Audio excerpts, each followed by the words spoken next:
आज मैं संत कबीर दास जी के बारे में बताऊंगा।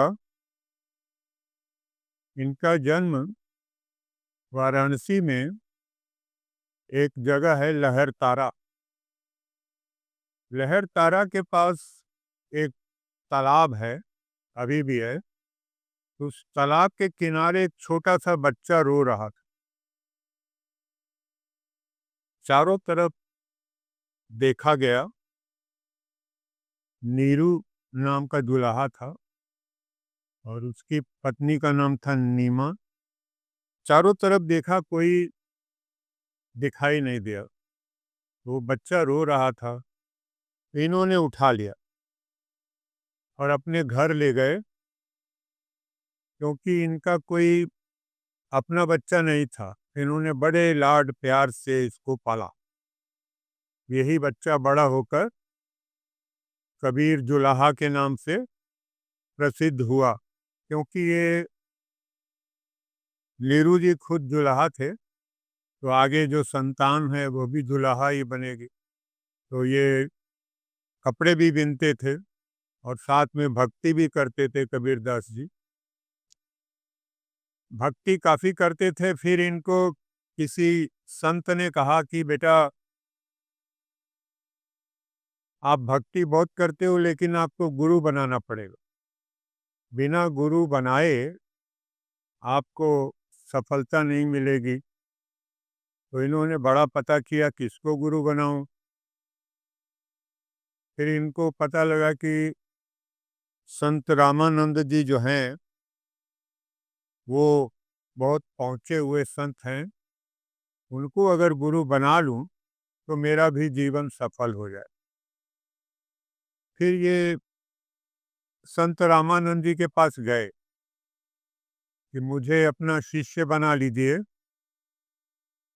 संत रामानंद जी ने इनकार कर दिया। उन्होंने कहा कि देखो, ऐसा है, मैं ब्राह्मण हूँ और यहाँ पर जितने हमारे समुदाय के लोग हैं वो बुरा मानेंगे अगर मैं शेड्यूल कास्ट को, नीची जात को शिष्य बना लेता हूँ, तो ये सारे मुझसे नाराज हो जाएंगे।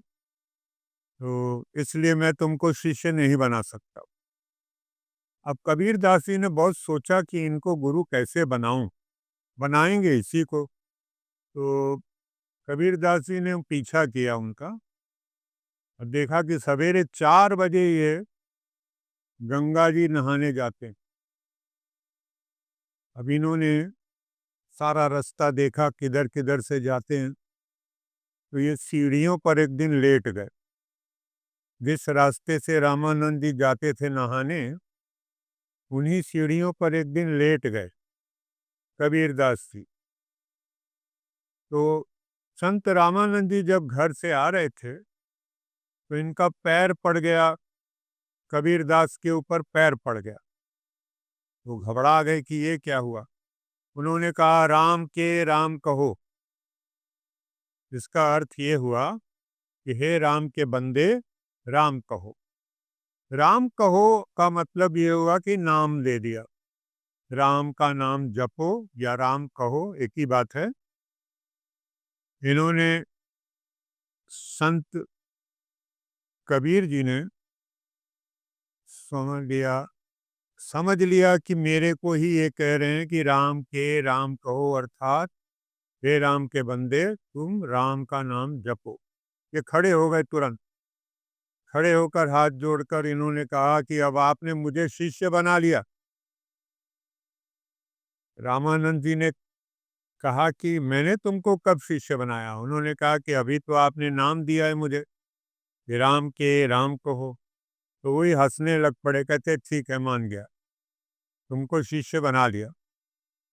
अब ये उनके आश्रम में रोज जाने लगे और काफ़ी वार्तालाप भी होता था, भगवान की बातें होती थी और इन्होंने उनसे बहुत सारी चीज़ें सीखी रामानंद जी से, क्योंकि वो गुरु थे, ये उनके शिष्य थे। उसके बाद रविदास जी ने देखा कि जब कबीर को इन्होंने बना लिया अपना शिष्य, तो मैं भी ट्राई करूं।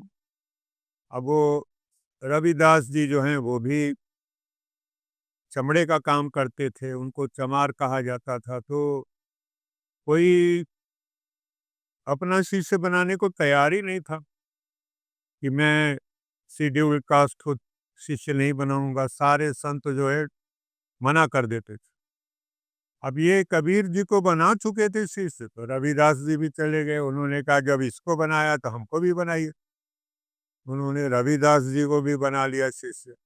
उसके बाद तो बहुत सारे संत उनके पास गए जो उनके शिष्य बने। तो 8-10 तो ऐसे संत हैं जो शेड्यूल कास्ट के ही हैं। तो वो सारे रामानंद जी के शिष्य हैं। इस तरह से उनकी और मशहूरी हो गई, और दूर दूर से लोग रामानंद जी के भी दर्शन करने आए और कबीर जी के भी दर्शन करने आए। एक कर्मकांडी ब्राह्मण था, पंडित जी, वो बहुत बीमार थे। तो एक बार कबीर जी को पता लगा कि वो पंडित जी बहुत बीमार हैं, तो कबीर जी उनका हालचाल पता करने उनके घर चले। तो उनसे पूछा कि आपको किसी चीज़ की ज़रूरत हो तो बताइए, कोई काम हो बताइए, सेवा किसी तरह की हो बताइए। तो पंडित जी ने कहा कि मुझे गंगा जल की आवश्यकता है। अब मैं आज या कल में मर जाऊंगा। मैं चाहता हूं कि अगर मुझे गंगा जल मिल जाता तो मैं पी लेता, तो मेरे जाने अनजाने में जो भी पाप किए हैं वो सारे धुल जाते। कबीर जी ने कहा ऐसी बात है तो मैं गंगा जल ला देता हूँ। कबीर जी ने अपने घर से एक लोटा लिया, उसमें गंगा जल भरा और ले आए। जब पंडित जी के पास आए तो पंडित जी कहते हैं ये क्या, तुम अपने लोटे में ले आए? ये भी अपवित्र हो गया गंगा जल भी। तुम भी नीच जुलाहा जाति के हो, तो ये गंगा जल भी अपवित्र हो गया। तुमको चाहिए था मेरे बर्तन में गंगा जल लाते। कबीर जी ने उनको समझाया कि देखिए, अगर मेरे लोटे को ये गंगा जल पवित्र नहीं कर सका, इसके पाप नहीं धुल पाए, तो आपके पाप कैसे धुलेंगे? उनको फिर समझ में आई बात कि हाँ, ठीक कह रहा है कि जब लोटा ही पवित्र नहीं हो सका गंगा जल से, तो वो व्यक्ति कैसे पवित्र हो जाएगा? वो पाप कैसे धुलेंगे? तो वो उनको समझ में आ गई बात। अब कबीर जी से कुछ लोग बहुत ईर्ष्या करते थे कि ये इतनी जल्दी फेमस हो गया, इतनी जल्दी दूर दूर तक इसका प्रचार हो गया, कहाँ कहाँ से लोग मिलने आते हैं, दर्शन करने आते हैं। तो उन्होंने एक प्लान बनाया कि किस तरह से कबीर को बदनाम किया जाए। उन्होंने गांव-गांव में, सारे शहर में एक बात फैला दी कि आज कबीर के घर बहुत बड़ा भंडारा है। सब लोग आइए, वहाँ खाना खाइए, मिठाई भी मिलेगी, बड़ा सेवा आपकी होगी। तो दूर-दूर से लोग आने लग पड़े कबीरदास के घर की तरफ। कबीर जी सवेरे कहीं गए हुए थे, उन्होंने सुना लोग आपस में बात कर रहे हैं कि आज कबीर के घर बहुत बड़ा भंडारा है। कबीर जी कहे कमाल हो गई है, मुझे पता नहीं, और मेरे घर भंडारा, मेरे घर तो कोई राशन भी नहीं है, कुछ नहीं है, 1-2 दिन का खाना होगा वही खाएंगे हम लोग, तो ये तो बड़ा मुश्किल हो जाएगा, क्या करें? वो जंगल में जाके छुप गए, शहर से बाहर चले गए, कहीं जाके छुप गए। कहते हैं अब जो होगा देखी जाएगी, शाम को मैं जाऊंगा घर, लोग अपने आप लौट जाएंगे। जब थोड़ा अंधेरा हुआ तो कबीरदास जी जाने लगे। जब जाने लगे घर की तरफ तो लोग लौट के आ रहे थे अपने अपने घरों को। तो सारे लोग बड़ी तारीफ कर रहे थे कि आज कबीर के घर भंडारा था, बड़ा अच्छा भोजन था और मिठाई भी थी, बड़ी सेवा की कबीरदास के घर वालों ने। तो ये बड़े हैरान हुए कि मैं तो घर से भाग गया था, ये लोग कह रहे हैं कि बड़ा अच्छा भंडारा था, धन्य धन्य हो गया कबीर, इतना अच्छा खाना, उसके ऊपर मिठाई। ये घर गए तो पत्नी ने कहा कि आपने क्या किया, कहाँ चले गए थे? सारा इंतजाम आपने कर दिया, राशन भी आ गया, हलवाई भी आ गए, सेवादार भी आ गए, सब आ गए, आप नहीं थे। मैंने बहुत खोजा इधर उधर, आप दिखाई नहीं दिए।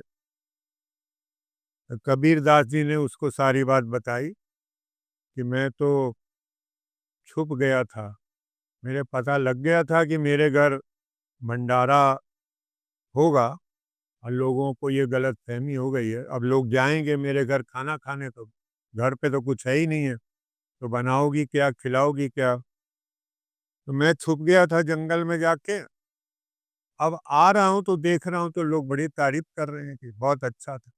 तो ये भगवान की कृपा थी उनके ऊपर, भगवान ने उनकी बेइज्जती नहीं होने दी।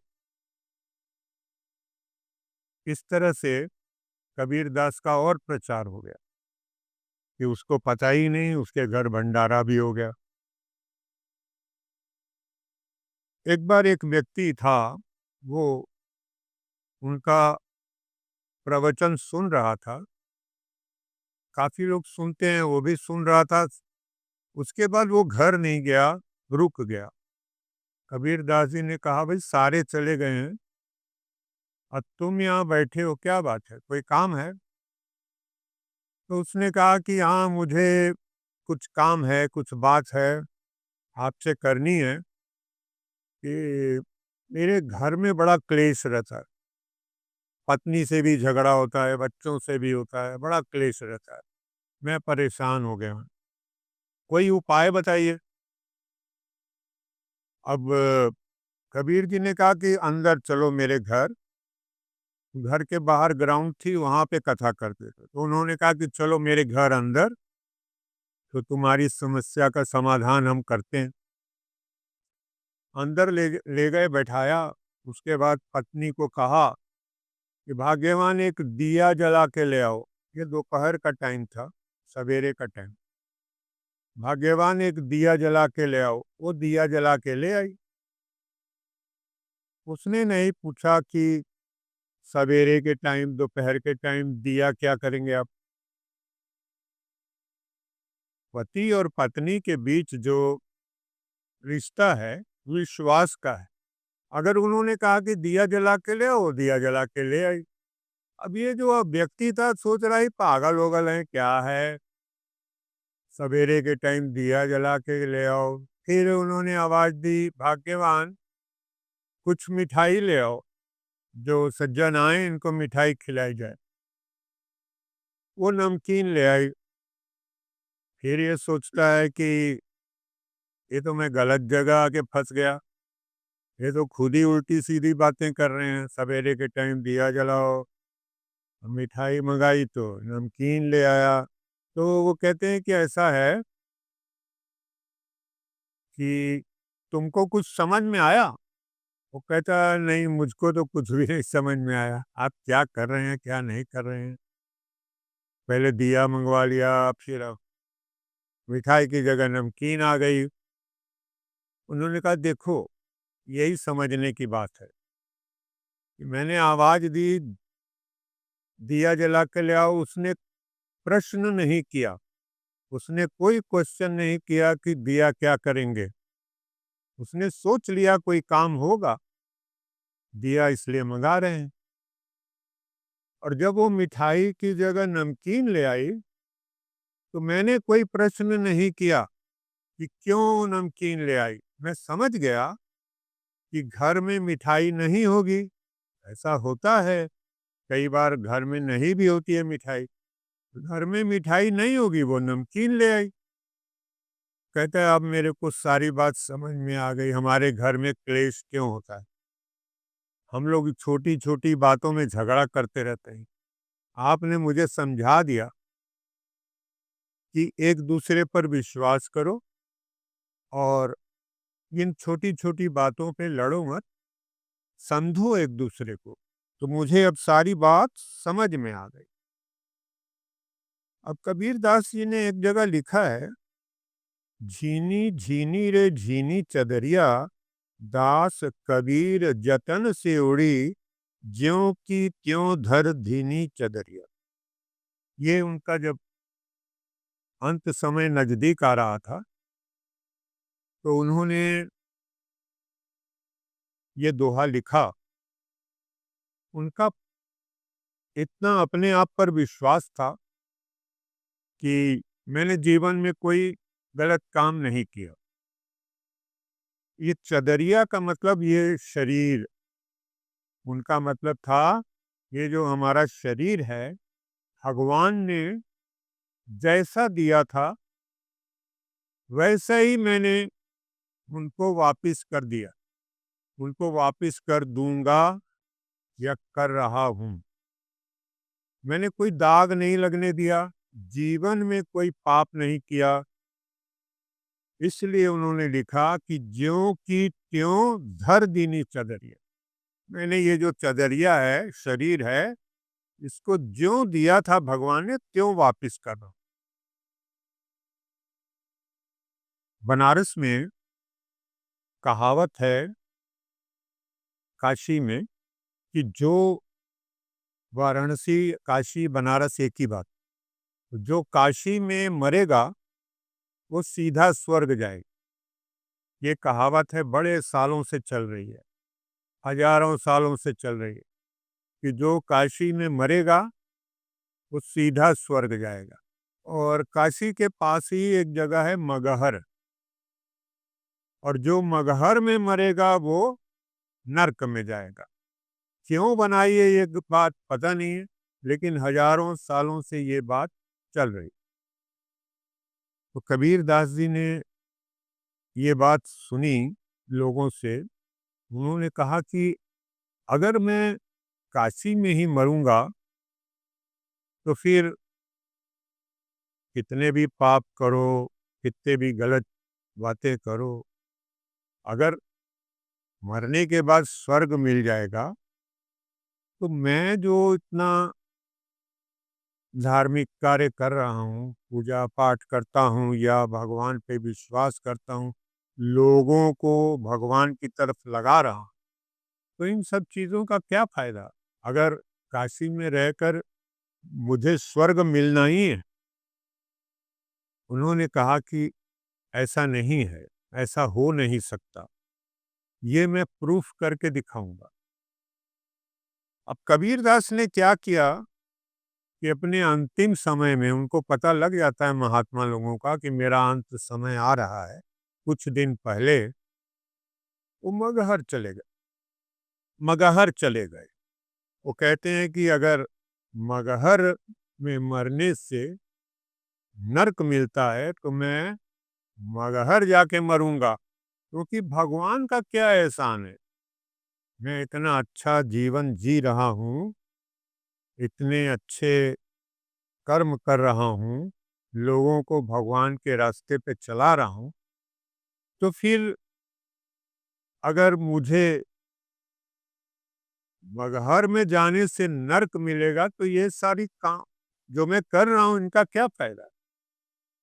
उन्होंने लोगों को समझाने के लिए कि मैं मगहर में जाके मरूंगा फिर भी मुझे स्वर्ग मिलेगा, मुझे विश्वास है। तो वो मगहर जाके रहने लग पड़ी। उनका कहना था, राम ही काहे निहोरा। अब इसका अर्थ है कि फिर भगवान का क्या एहसान हुआ अगर मैं मगहर में जाके मरा और नरक में चला गया, तो फिर भगवान का क्या एहसान हुआ। कह कबीर भगत कर पाया भोले भाव मिले रघुराया। भोलेपन में ही भगवान मिलते हैं, चालाकी में भगवान नहीं मिलते। कोई भगवान से चालाकी करे तो उससे भगवान नहीं मिलते हैं, भोले भाव से मिल जाते हैं। कबीरा जब हम पैदा हुए जग हंसे हम रो, ऐसी करनी कर चलो हम हंसे जग रो। जब बच्चा पैदा होता है तो वो रोता है, सारे परिवार वाले रिश्तेदार सारे हंसने लगते हैं कि चलो बच्चा ठीक ठाक है, रो रहा है। नहीं रोता है तो लोग रुलाते हैं उसको कि किसी तरह से रोए ताकि पता लगे कि हाँ बच्चा ठीक ठाक है। कह रहे हैं ऐसी करनी कर चलो हम हंसे जग रो। अब ऐसा काम करें, हम ऐसे कर्म करें कि जब हम हंसते हुए जाएं भगवान के पास और दुनिया जो है रोए। आपको चाहने वाले, आपके रिश्तेदार, आपको पसंद जो करते हैं वो लोग रोएं और आप हंसते हुए चले जाएं। एक बात थी कि एक बार उन्होंने पगड़ी बनाई, कपड़ा बिनते थे, पगड़ी बनाई, पगड़ी बना के बेचने चले गए और वहाँ पे जाके बाजार में उन्होंने आवाज़ दी कि 2 टके की पगड़ी, 2 टके की पगड़ी। कोई ले ना, एक आदमी आया तो कहना 1 टके की दोगे? उन्होंने कहा नहीं, 1 टके की तो हमको पड़ी भी नहीं है बना के, 1 टके की हम कैसे दें? इन्होंने नहीं दी। एक इनका पड़ोसी था, उसको पता था इनको पैसे की बहुत ज़रूरत है और इनकी पगड़ी का कोई मूल्य नहीं लग रहा है, तो उसने कहा कि कबीर जी अपनी पगड़ी दीजिए, मैं इसको बेच देता हूँ। तो कबीर जी ने कहा कि अच्छा ले जाओ, तुम बेच दो। जब उन्होंने दे दी पगड़ी तो वो आवाज़ देने लगा 8 टके की पगड़ी, 8 टके की पगड़ी।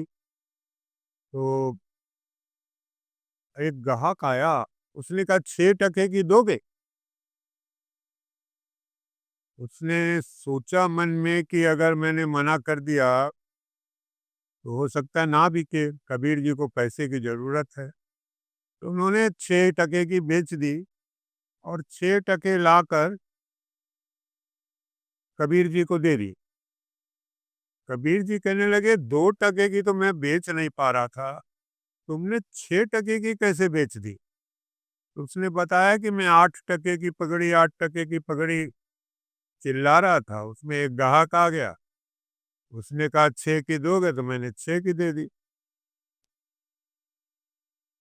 सत्य गया पाताल में झूठ रहा जग छाए, 2 टके की पगड़ी 6 टके में जाए। इनका दोहा है, सत्य गया पाताल में झूठ रहा जग छाए, 2 टके की पगड़ी 6 टके में जाए। सच्चे का कोई ग्राहक नहीं, झूठा जगत पतीजे जी। सच्चे का कोई सच्चे का कोई ग्राहक नहीं, झूठा जगत पतीजे। अब ये उन्होंने लिखा, ये देखा कि मैं तो ईमानदारी में ही रह गया, 1.5 टके की बनी होगी, 2 टके की आवाज़ लगाई, किसी ने दी नहीं।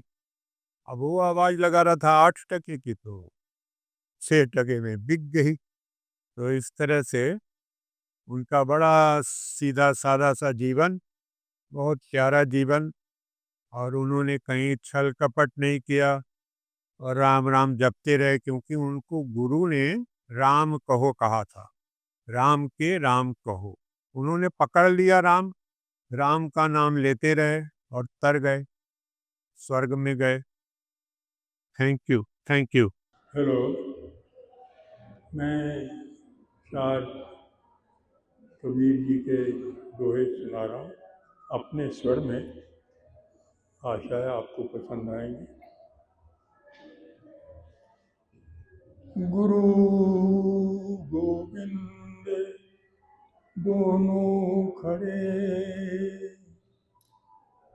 गुरु गोविंद दोनों खड़े, काके लागू पाँव। बलिहारी गुरु आपके, गोविंद दियो मिलाए। कबीरा गोविंद दियो मिलाए। बड़ा हुआ तो क्या हुआ, बड़ा हुआ तो क्या हुआ, जैसे पेड़ खजूर,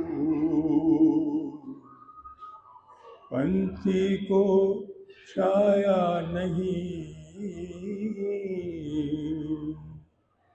फल लागे अति दूर। कबीरा फल लागे अति दूर। माटी कहे कुम्हार से,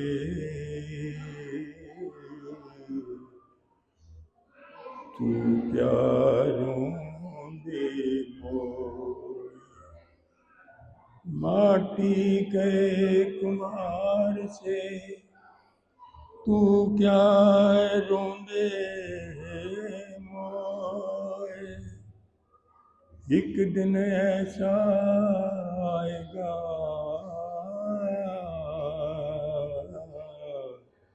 मैं रोंदूंगी तो। कबीरा मैं रोंदूंगी तो। दुख में सुख में सब सिमरन करें, सुख में करे न कोई। दुख में सब सिमरन करे, सुख में करे न कोई। जो सुख में सिमरन करे, तो दुख काहे को होय। जो सुख में सिमरन करे, तो दुख काहे को होय। कबीरा दुख काहे को होय। चार दोहे कबीर जी के भी प्रस्तुत कर रहा हूँ आपके समक्ष। माला फेरत जुग भया, फिरा न मन का फेर। कर का मन का डारी दे, मन का फेर कबीरा, मन का फेर। सुख में सुमिरन ना किया, दुख में किया यार। सुख में सुमिरन ना किया, दुख में किया यार। कह कबीर दास की, कौन सुने फरियाद कबीरा, कौन सुने फरियाद। साईं इतना दीजिए, जामे कुटुंब समाए।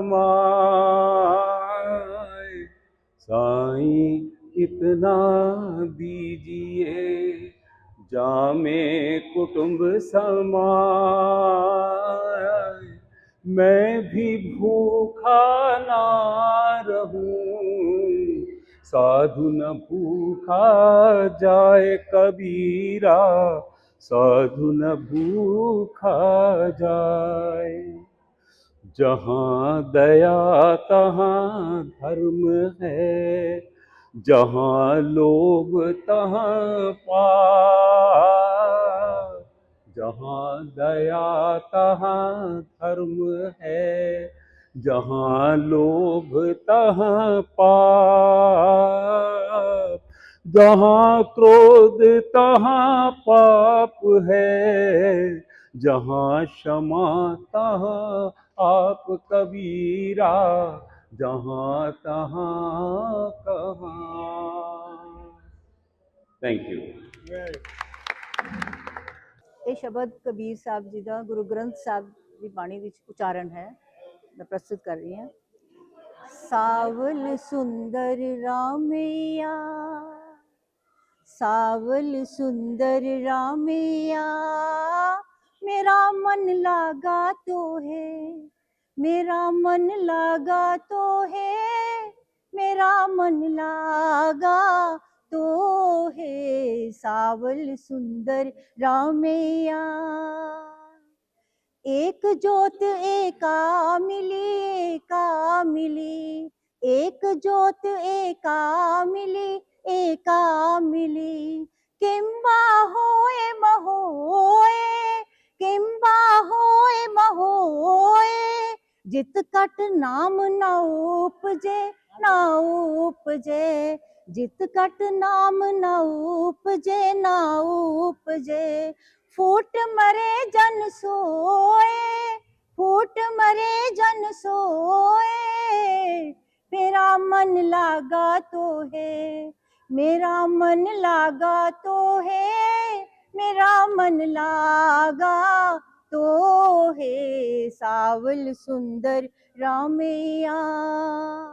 साध मिले सिद्ध पाइए, सिद्ध पाइए, साध मिले सिद्ध पाइए, पाइए, के जोग के भोग, के जोग के भोग, दोहे मिल कारज उपजे, उपजे, दोहे मिल कारज उपजे, उपजे, राम नाम संजोग, राम नाम संजोग, मेरा मन लागा तो है, मेरा मन लागा तो है, मेरा मन लागा तो है, सावल सुंदर रामैया।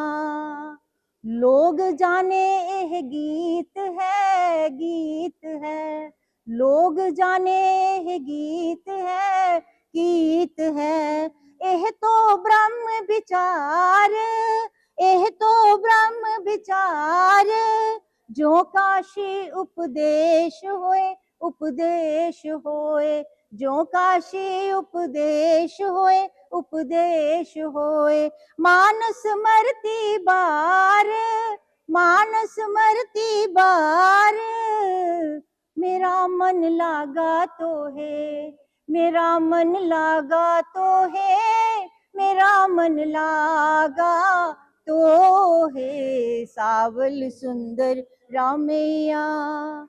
कोई गावे को सुने, को सुने, कोई गावे को सुने, को सुने, हर नामा चितलाए, हर नामा चितलाए, कहो कबीर संसार नहीं, संसार नहीं, कहो कबीर संसार नहीं, संसार नहीं, अंत परम गत पाए, अंत गरम गत पाए, मेरा मन लागा तो है, मेरा मन लागा तो है, मेरा मन लागा तो है, सावल सुंदर रामैया, सावल सुंदर रामैया, सावल सुंदर रामैया